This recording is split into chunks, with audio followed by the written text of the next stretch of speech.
రాత్రి అనుకుంటాను కర్నూలు దగ్గర. ఎంత పెద్ద ప్రమాదం కదండి. 40 మంది హైదరాబాద్ నుంచి బయలుదేరారు బెంగళూరుకి. కర్నూలు దగ్గరకు వచ్చేసారు. తెల్లవారితే బెంగళూరుకి వెళ్ళి చేరుకుంటారు వాళ్ళు. ఆల్మోస్ట్ సగం ప్రయాణం అయిపోయినట్లే వాళ్ళకు. కానీ ఇంతలోనే బస్సులో మంటలు. ఆ మంటలు క్షణాలలో మొత్తం అంటుకున్నాయి.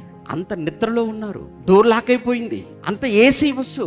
లోపల పడుకునే వ్యక్తులు ఒకరికొకరు ఆ టైంలో అరిచేలోపు ఏం జరిగిందో ఏంటో తెలుసుకునే లోపు ఒకరి మీద ఒకరు తొక్కిసలాట. మరికొంతమంది నిద్రమత్తులోనే ఉండిపోవటం, మరికొంతమంది అద్దాలు పగలు కొట్టుకోవటం. మొత్తంగా తీరా చూస్తే సుమారు 10 నుంచి 20 మంది వరకు ఆ బస్సులో పడుకున్నవారు పడుకున్నట్టే, కూర్చున్నవారు కూర్చున్నట్టే బూడిదైపోయారు.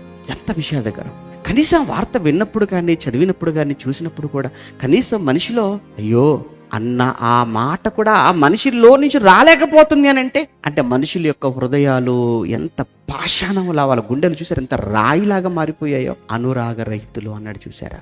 ఇదేనండి, మనుషుల్లో ప్రేమ లేదండి, జాలి లేదండి. ఆ కుటుంబాల్లో ఎన్ని కుటుంబాలు రోధిస్తున్నాయండి ఈరోజు. ఎన్ని కుటుంబాలు ఈరోజు రోడ్డున పడిపోయాయి. కనీసం చివరి చూపు కూడా చూసుకునే అవకాశం లేకుండా పోయింది.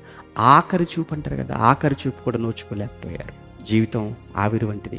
జీవితం అల్పమైన జీవితం అండి. ఈ చిన్న జీవితంలో వారంటే మాకు పడదండి, వాళ్ళతో మాకు మాటలు లేవండి, వాళ్ళు వస్తే మేము రావండి.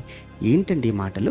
ఎవరండి? ఎవరి కోసం నువ్వు మాట్లాడుతున్నావు? అతనెవరండి? క్రైస్తవుడు కాదా? నువ్వెవరు? నువ్వు క్రైస్తవురాలో కాదా? అసలు నువ్వు ఇలా మాట్లాడుతున్నావు అంటే నువ్వు అసలు మనిషివే? అసలు క్రైస్తవురాలు పక్కన పెడతావు, మనిషివా?